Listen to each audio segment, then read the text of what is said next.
ఎన్ని ఆర్థిక సమస్యలున్నా జనం నమ్మకాన్ని నిలబెడుతూ ఇచ్చిన ప్రతి హామీ నెరవేర్చుతూ ప్రజల కష్టాన్ని మేము తీసుకుని వారిని ఆదుకుంటాం.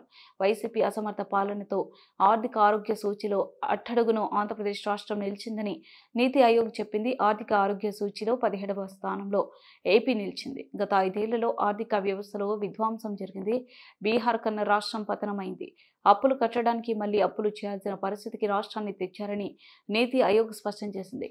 రాష్ట్రమే కాదు, ప్రజలు కూడా ఒక వలయంలో చిక్కుకున్నారు. గత ప్రభుత్వం నాశనం చేసిందని చెప్పి మేము వదిలేయలేం.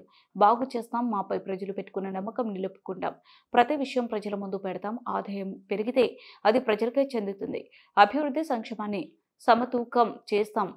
వనరులను సద్వినియోగం చేసుకుంటూ ప్రజలకు ఇచ్చిన హామీని అమలు చేస్తున్నాం. మళ్లీ గ్రోత్ వచ్చుంటే ఎక్కడికి వెళ్ళేవాళ్ళం? ఇన్ని ఇబ్బందులు వచ్చేటివి కాదు. ఇప్పుడు వచ్చిన తర్వాత 3-4 ప్రోగ్రాంలు వెల్ఫేర్ చేశాం. సూపర్ 6 లో మిగిలినట్టు కూడా చేయాలి. దానికి కూడా డేట్స్ ఇచ్చాం. అవి కూడా వర్కౌట్ చేస్తున్నాం. అవి కూడా చేస్తాం.